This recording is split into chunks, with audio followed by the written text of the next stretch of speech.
মেয়েটি নিজেই একজন কিশোরী, বয়স মাত্র ১৩ বছর। আর সেই কিশোরী আবার লালন পালন করছে আরেকটি শিশুকে, ৭ মাসের একটা ফুটফুটে ছেলেকে। আহা মানুষের জীবন। টিকটকে ভিডিও বানাতেন অনামিকা আক্তার জুঁই।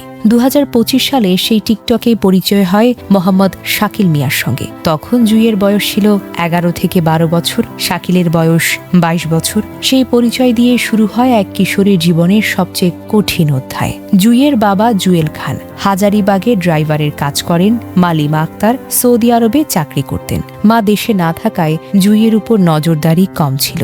বাবার বক্তব্য অনুযায়ী শাকিল প্রথমে একবার মেয়েটিকে নিয়ে যায় এবং ৭ দিন রাখে। বাবা জুয়েল খান থানায় জিডি করেন। ৭ দিন পর জুঁই বাড়ি ফেরে, কিন্তু ১৫ দিনের মাথায় আবার তাকে ফুসলিয়ে ফাসলিয়ে নিয়ে যাওয়া হয়। এবার প্রায় ১১ থেকে ১২ দিন রাখা হয়। পরে নোটারি পাবলিকের মাধ্যমে এফিডেভিট করে বিয়ে সম্পন্ন করা হয়। কোনো কাজী বা নিবন্ধিত কাবিননামা ছিল না। জুঁইয়ের বাবা বলেন, কোর্টেও বলে এটি কাবিন না, কাজীও বলে এটি কাবিন না। তাহলে কি আমার মেয়েকে ধর্ষণ করা হয়েছে? জাতীয় পরিচয়পত্র জন্ম নিবন্ধন অনুযায়ী জুঁইয়ের বর্তমান বয়স ১৩ বছর ৪ মাস ২৩ দিন। চলতি বছরের ১ জানুয়ারি যখন তার সন্তান হয়, তখন তার বয়স ছিল ১২ বছর ৪ মাস। সন্তানের জন্ম হয় বরিশাল শেরেবাংলা মেডিকেল কলেজ হাসপাতালে। প্রায় ৩ মাস আগে শাকিল ও তার পরিবার জুঁইকে বাড়ি থেকে বের করে দেয়। ৭ মাসের শিশুটিকে রেখে দেওয়া হয়। এদিকে অভিযুক্ত মোহাম্মদ শাকিল মিয়া অবশ্য দাবি করেছেন, যখন তার বিয়ে হয় তখন মেয়েটির ২০ বছর বয়স ছিল। ওর বাবা বয়স কমাইছে। যখন জন্ম নিবন্ধনের কাগজ দিয়েছে তখন দেখি ২০ বছর, কাবিনেও ২০ বছর বয়স।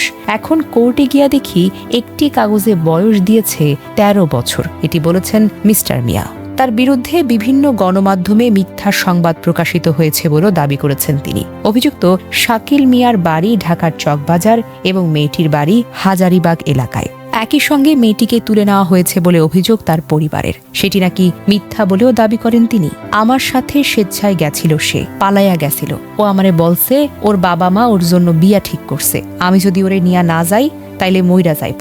তারপরে আমি নিয়া গেছি বাধ্য হইয়া, এগুলো বলেছেন শাকিল মিয়া। তিনি জানান, পরে মেয়েটির বাবার কাছে ফোন দিয়ে জন্ম নিবন্ধন চান তিনি। ওই নিবন্ধনে মেয়েটির বয়স ২০ বছর লেখা ছিল বলে দাবি করেন অভিযুক্ত শাকিল মিয়া। বিয়ের কাবিনেও মেয়েটির বয়স ২০ বছর লেখা বলে জানালো শাকিল মিয়া। ৩ মাস আগে মেয়েটি তার বাবা অসুস্থ, স্ট্রোক করেছে বলে বাড়ি থেকে বের হয়ে যায়, এগুলো দাবি করেছেন শাকিল মিয়া। শিশুটিকে তার পরিবারের কাছে রেখে যান বলে জানান তিনি।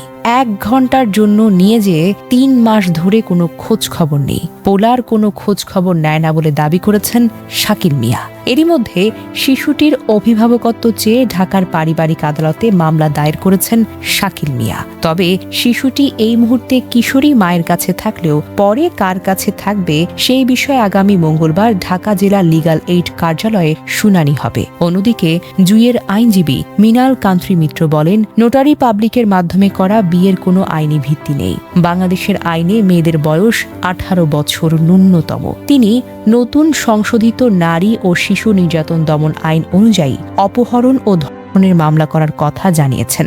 ২০২৬ সালের সংশোধনী অনুযায়ী ১৬ বছরের কম বয়সী শিশুর সঙ্গে সম্মতি সহ বা সম্মতি ছাড়া যৌন কর্ম করলে তা ধর্ষণ হিসেবে গণ্য হবে।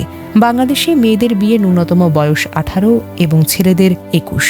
নোটারি পাবলিকের এফিডেভিট দিয়ে বিয়ের কোনো আইনি স্বীকৃতি নেই। সুপ্রিম কোর্টের আইনজীবীরাও নিশ্চিত করেছেন এই ধরনের বিয়ে বৈধ নয় এবং বয়স গোপন করা হলে তা দণ্ডনীয় অপরাধ।